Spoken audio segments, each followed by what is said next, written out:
నమస్కారం గురువుగారు. నమస్కారం. గురువుగారు, మనకి గత 2 నెలలుగా చూసుకున్నట్టయితే గ్రహాల కూటమి అనేది చాలా ఎక్కువగా కనిపిస్తుంది.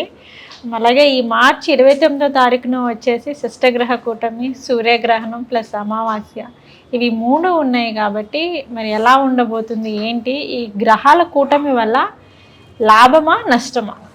ఇక్కడ గ్రహ కూటమి అన్న విషయానికి వస్తే, లాభమా నష్టమా అన్న విషయానికి వస్తే కూడా జనాలలో ఈ రాశుల పరంగా చిన్న చిన్న మార్పులు జరగవచ్చేమో తప్ప 12 రాశుల్లో మేషం నుంచి మీనం వరకు లెక్క వేసుకుంటే చిన్న చిన్న మార్పులు జరుగుతాయే తప్ప పెద్దగా ఏముండదు. వారి వారి వ్యాపారాల్లో వృత్తిరీత్యా కొంత జాగ్రత్తలు వహించాల్సి వస్తుంది.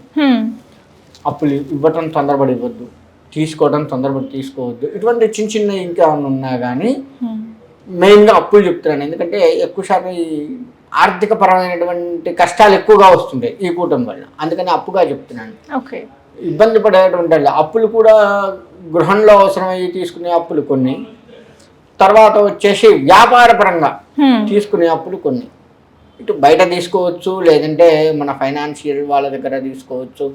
ఎట్లా తీసుకున్నా కొంత తీర్చడం అనేది కష్టం అవుతుంటుంది. ఓకే.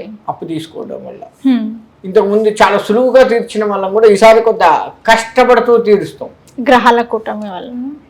ఇలా ఈ 12 రాశుల వాళ్ళకి వాళ్ళ వాళ్ళ వృత్తిరీత్యా కొంత కొంత ఇబ్బందులు కలుగుతుంటాయే తప్ప ఓ పెద్దగా ఇబ్బందులు అయితే రావు. ఒకటి. రెండవది వచ్చేసి గ్రహణం అన్నారు. మన దేశంలో గ్రహణము కనిపించదు. అంటే ఆఫ్టర్నూన్ 2:15 అట్లా అది చెబుతున్నారు, కానీ మన దేశంలో కనిపించదు, ఎట్టి పరిస్థితుల్లో కనిపించదు. కాబట్టి ఈ గ్రహణం వల్ల పాటించవలసిన నియమాలు ఏమీ లేవు. కడుపుతో ఉన్నటువంటి వాళ్ళు కానీ వృద్ధులు కానీ అన్న నియమాలు పాటించాలంటే అవసరమే లేదు. ఈరోజు మనం ఎలా అయితే ప్రశాంతమైన జీవితాన్ని గడుపుతూ ఉన్నాము, సమయానికి తింటూ కంటిన్యూ నిద్రపోతూ టాబ్లెట్లు వేసుకోవాల్సి వస్తూ వేసుకుంటూ అటు ఇటు బయటికి లోపలికి వస్తూ అందరితో కలిసిపోతూ టీవీలు చూసుకుంటూ ఎంత ప్రశాంతంగా అయితే గడుపుతున్నామో గ్రహణం వచ్చిన రోజు కూడా అంతే ప్రశాంతంగా గడపవచ్చు. ఎందుకు అంటే మనకు లేదు కాబట్టి. ఇతర దేశాల్లో ఉంది కానీ మనకు లేదు కాబట్టి ఇతర దేశాల్లో మన వాళ్ళు ఎవరైనా ఉంటే వాళ్ళు ఖచ్చితంగా పాటించాలి నియమాలు. ఖచ్చితంగా పాటించాలి. నువ్వు ఏ దేశంలో ఉన్నా సరే నియమాలే. ఓకే. ఎటువంటి నియమాలు పాటించాలి? ఎటువంటి నియమాలు? గ్రహణాల సమయంలో అంటే ఆ గ్రహణ సమయంలో తినకపోవడం, ఆధ్యాత్మిక జీవనం ఎక్కువగా గడపడము, అంటే భగవత్ చింతన చేసుకుంటూ భగవత్ నామస్మరణ, మనకు నచ్చిన భగవంతుడు భగవంతుడు ఆధీనంలో ఉండాలి. భగవంతుడి నామస్మరణ నిత్యం చేస్తూ ఉంటే ఆ గ్రహణం పెద్ద బాధించదు. ఇట్లా కొంచెం చిన్న చిన్న నియమాలు అందరికీ తెలిసిన నియమాలే, పెద్దగా కొత్తగా చెప్పేది ఏం లేదు. మొదటి నుంచి పాటిస్తున్నటువంటిది. గర్భిణీలు తొందరపడి బయటికి రాకపోవడం చేయడం, వాళ్ళందరికీ కూడా అటాచ్డ్ ఉన్నాయి. బెడ్రూమ్లో ఉంటే బెడ్రూమ్లో అటాచ్డ్ ఉన్నాయి కాబట్టి బాత్రూమ్ పోవాల్సి వచ్చినా చేసినా బయటికి రాసిన. వెనకటంటే ఎక్కడో ఉండేవి బాత్రూమ్లు, ఇల్లు ఎక్కడో ఉండేది. అప్పుడు కొంచెం ఇబ్బంది పడేవాళ్ళు, కానీ ఇప్పుడు ఆ ఇబ్బందులు కూడా ఏం లేవు. కాబట్టి గర్భిణీలు కూడా తొందరపడి బయటికి రాకుండా ఉండడం మంచిది. గురువుగారు, మీరు చెప్పారు గ్రహణ సమయంలో వచ్చేసి గర్భిణీలు బయటికి రాకుండా ఉంటే మంచిది అనేసి అని.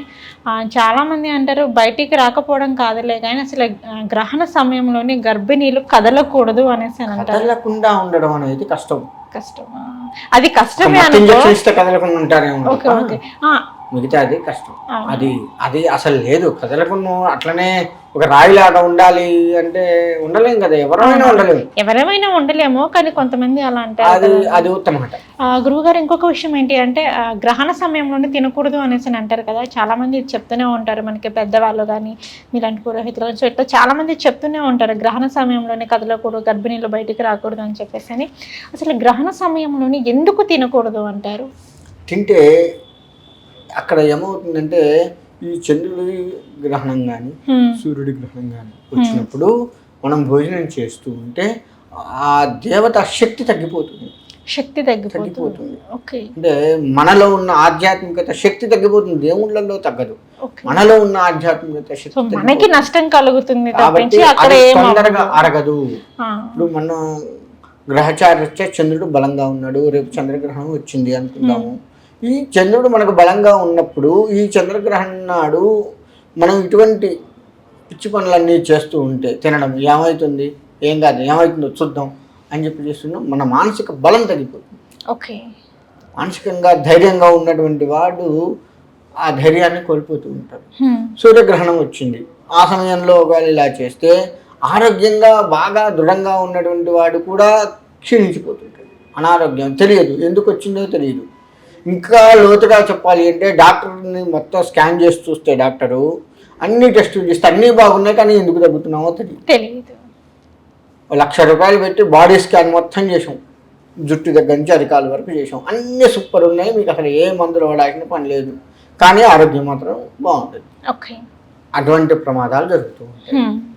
కాబట్టి గ్రహణాల సమయంలో ఏ గ్రహణం వచ్చినా గ్రహణాల సమయంలో మంచి దాని యొక్క నియమాలు పాటించడం మంచిది. భగవత్ చింతన చేసుకుంటూ ఉన్నప్పుడు అయితే ఆ శక్తి ఇంకా పెరుగుతుంది, మనలో ఆధ్యాత్మిక శక్తి, ఆరోగ్య శక్తి, మానసిక స్థైర్యం ఇటువంటివి పెరుగుతూ ఉంటాయి. కాబట్టి భగవద్ ధ్యానం చేయమని చెప్తూ ఉంటాం. గ్రహణ సమయంలోని ప్రయాణాలు లాంటివి చేయొచ్చు అంటారు? ఏవి చేయకూడదు, ఎట్టి పరిస్థితుల్లోని చేయాల్సిన సిచ్యువేషన్ వస్తే వాయిదా వేసుకోవాల్సిందే. ముందు రోజుకి కానీ తర్వాత రోజుకి కానీ వాయిదా వేసుకోవాలి, కానీ ఆ రోజు బయటకు వెళ్ళొద్దు. ఓకే. ఏమైనా పూజ లాంటివి చేసుకొని కూడా వెళ్ళవలసినంత ఏదీ లేదు, ఎట్టి పరిస్థితుల్లో పోవటానికి లేదు, నిషిద్ధము. ఓకే. వెళ్ళారు అంటే తర్వాత ఇప్పుడు అనుభవించకపోయినా తర్వాత దాని ఫలితాన్ని అనుభవించాలి, ఖచ్చితంగా అనుభవించాల్సి వస్తుంది. బాగానే ఉన్నా, నేను పోయొచ్చా, ఓ 4 రోజులు అయింది మరి నాకేం కాలే అంటే అది ఎప్పుడో చూపిస్తుంది, చూపించకుండా అయితే ఉండదు. గురువుగారు, మరి ఈ కూటమి వల్ల, ఈ షష్టగ్రహ కూటమి వల్ల మనకి ఏం జరుగుతుంది అంటారు? 12 రాసుల్లోని ఏ రాసుల వరకు బాగుంది అంటారు? ఏ రాశి వారికి బాగోలేదు, 12 రాసుల్లో ఎవరికి బాగాలేదు అంటే చిన్న ఇందాక మనం చెప్పుకున్నట్లుగా చిన్న ఇబ్బందులు కలుగుతాయి తప్ప పెద్దగా ఏం కాదు.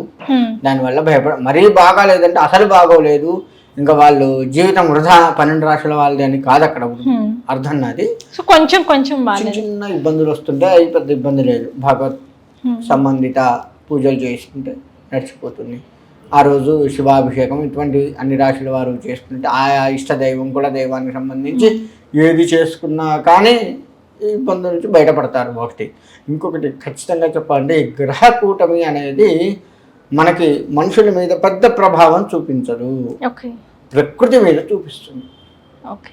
నీళ్ళల్లో సుడిగుండాలు రావడం, ఎందుకంటే జలతత్వంతో కూడుకున్నటువంటి రాశిలోకి వెళ్తుంది కాబట్టి కుజుడు, ముఖ్యంగా కుజుడు వాయువు మరియు జలతత్వంలో కూడుకున్నటువంటి రాశిలోకి వెళ్ళడం వల్ల వాయువులో మార్పులు రావడం, అది పీల్చినందువల్ల కొంత ఇబ్బందులు రావడము, జలాల్లో ఎక్కువగా సుడిగుండాలు రావడము, సముద్రం కొంచెం ముందుకు వచ్చింది అని చెప్తాం, లేదంటే కొద్దిగా వెనక్కి వెళ్ళిపోయింది అని చెప్తాం, ఇటువంటి మార్పులు రావడము, సముద్రులు ఎగిసెగిసి ఎక్కువగా పడటము, నదులు కూడా ఎక్కువగా రావడము, ఇటువంటి మురికి నీరు ఎక్కువగా చేరడం, ఇటువంటి అనేక రకాల ఉపద్రవాలు కనబడుతూ ఉంటాయి. అయితే ఇక్కడ వచ్చేసి మనకి గ్రహకూటమిలో రాహు శని కలిసి ఉంటాడు, శుక్రుడు వక్రించి రాజ స్థానంలో ఉండి దాన్ని చెడగొడుతూ ఉంటాడు. ఓకే. ఇక్కడ అంటే నీచ రాజయోగం శుక్రుడు వక్రించడం వల్ల వస్తుంది. రాజయోగం ఉంది, అది నీచంలో పడుతుంది, అంటే ఆ రాజయోగం కాస్త తగ్గిపోతుంది. ఈ విధమైనటువంటి మార్పులు తద్వారా ఈ రాజయోగం తగ్గటం వల్ల ఏమవుతుందంటే రాజకీయ పరంగా రాజకీయ నాయకులు ప్రముఖులు ఎవరైతే ఉన్నారో వాళ్ళకి కొంత ఇబ్బందులు కలగటము, ఇక పీఠాధిపతులు అటువంటి వారికి కొంత ఇబ్బందులు కలగటము, ఎక్కువ ఫేమ్లో ఉన్నటువంటి వారు ఎవరైతే ఉంటారో సినీ రంగం అయినా కావచ్చు, పేర్లు చెప్పకూడదు, ఫేమ్లో ఎక్కువగా ఉన్నటువంటి వారికి చిన్న ఇబ్బందులు కలగడం జరుగుతూ ఉంటుంది.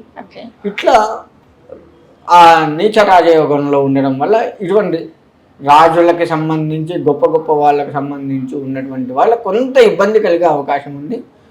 ఇంకా మిగతా వాళ్ళకి పెద్దగా ఏమీ లేదు. కాకపోతే ఈ వాయువు వీటి వల్ల ఇబ్బంది కలుగుతూ ఉంటుంది, నీరు వీటి వల్ల ఇబ్బంది కలుగుతూ ఉంటుంది. ఆ సమయంలో భగవత్ సంబంధిత కార్యక్రమాలు ఏది చేసుకున్నా కానీ బాగుంటుంది. గ్రహకూటమి వల్ల కలిగేటువంటివి గురువుగారు ఈ గ్రహ కూటమి అనేది మీనరాశిలో జరుగుతుంది అనేసి అంటున్నారు కదా గురువుగారు. ఆల్రెడీ మీనరాశి వరకు ఏలినాటి శని అనేది జరుగుతుంది అనేసి చాలా మీనరాశిలో ఉన్న వ్యక్తులు అయితే భయపడుతున్నారు.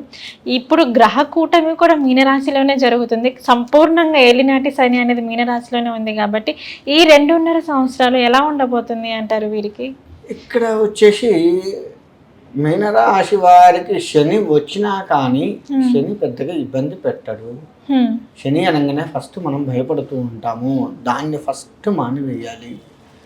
ఏ వారైనా సరే, ఒక్క మీనరాశి కాదు అన్ని రాశుల వారికి ఒకవేళ శని వచ్చి ఉంటే, వాళ్ళ జాతకరీత్యా శని ఉంటే భయపడటం ఫస్ట్ బంద్ చేయండి.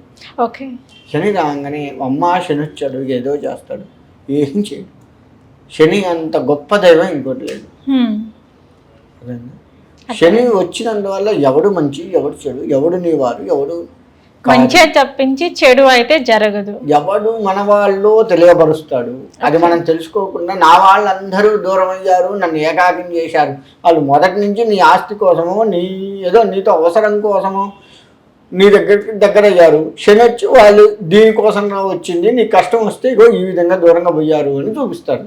అది మనం అర్థం చేసుకోకుండా శని వచ్చి పడ్డాడు, ఈ శని వల్ల నేను పూర్తిగా నా వాళ్ళకు దూరం అయిపోయాను అని ఆయన మీద నిందలేసి ఆ పాపాన్ని కూడా ఇంకా మూట కట్టుకుంటున్నాను. ఎప్పుడైనా గ్రహాలు కూడా దేవుళ్ళే. గ్రహాలు ఏం రాబందులు కాదు, లేకపోతే దయ్యాలు భూతాలు దుష్టశక్తులు కాదు. గ్రహాలు కూడా దేవుళ్ళే. మన జీవితాన్ని ఒక్కొక్క గ్రహం ఒక్కొక్క తీరుగా నడిపిస్తూ ఉంటుంది. ఆరోగ్యం భాస్కరాదిత్య సూర్యుడు చక్కటి ఆరోగ్యాన్ని ఇస్తాడు, ఆయన కొలవడం వల్ల ఆరోగ్యం వస్తుంది. చంద్రుడు మనశ్శాంతిని ఇస్తాడు. ఇలా ఒక్కొక్క గ్రహం ఒక్కొక్కటి ఇస్తూ ఉంటుంది. అది మనం అర్థం చేసుకోకుండా వాళ్ళని నిందిస్తే ఆ నిందించిన పాపం మనకు తగిలి ఇంకొంచెం కష్టాలు పడతాం. కాబట్టి భయపడకుండా దానికి సంబంధించిన పరిహారాలు కనుక మనం చేసుకున్నట్లయితే ఏ కష్టం రాదు. వాళ్ళని శాంతింప చేసుకుంటే చాలు. బాగా కోపం వస్తుంది, కోపం వస్తున్న వాడి దగ్గరికి మనం ఏం చేస్తాం? సైలెంట్గా ఉంటాం. ఉండి కొంత కోపం తగ్గించేటట్లుగా మనం ప్రయత్నాలు చేసి అసలు విషయాన్ని చెప్తాం. బాబు పరిస్థితి ఇది, ఇట్లా అనవసరంగా కోపం తెచ్చుకుంటున్నాం అంటే సారీ నాకు అసలు విషయం తెలియదు కదా అని ఆయన శాంతపడతాడు. అట్లనే ఈ గ్రహాలు మనల్ని బాధిస్తున్నప్పుడు మనం కొంత సైలెంట్గా ఉండి వాళ్ళకి సంబంధించిన పరిహారాలు చేసుకుంటూ, స్వామి నాకు ఈ కష్టం వచ్చింది, నీ వల్ల ఈ విధంగా ఇబ్బంది పడుతున్నాను అంటే ఆయన సారీ చెప్పడు. సరేనా, నువ్వు ఈ కష్టాన్ని గ్రహాలు మనకు సారీ చెప్పవు, మన కర్మవశాత్తు కష్టపెడుతూ ఉంటాయి. పూర్వజన్మలో చేసినటువంటి పాపపుణ్యాలే ఈ జన్మలో మనకి కుండలుగా ఏర్పడి మన కష్టాలు నష్టాలు లేదంటే అత్యధికమైనటువంటి సుఖాలు ఇస్తూ ఉంటారు. అందుకే ఈ జన్మలో పుణ్యం చేసుకోండి, గుడికి వెళ్ళండి, దాన ధర్మాలు చేయండి, అన్నదానాలు చేయండి, ఎన్ని చెప్పినా మనం వినం. జన్మలో అనుభవించి మళ్ళీ అయ్యో అని తలకాయలు పట్టుకుంటాం. ఇది మనం చేసే పని. కాబట్టి వాళ్ళకు చెప్పి వాళ్ళకి సంబంధించిన పూజలు అవి చేసుకుంటే మనకి ఆ కష్టం వచ్చినా తట్టుకునే శక్తినిచ్చి ఇది పెద్ద కష్టం కాదులే అని మనం ముందుకు వెళ్తూ మన జీవితాన్ని సాఫీగా జరుపుకునేట్లుగా గ్రహం చేస్తాడు.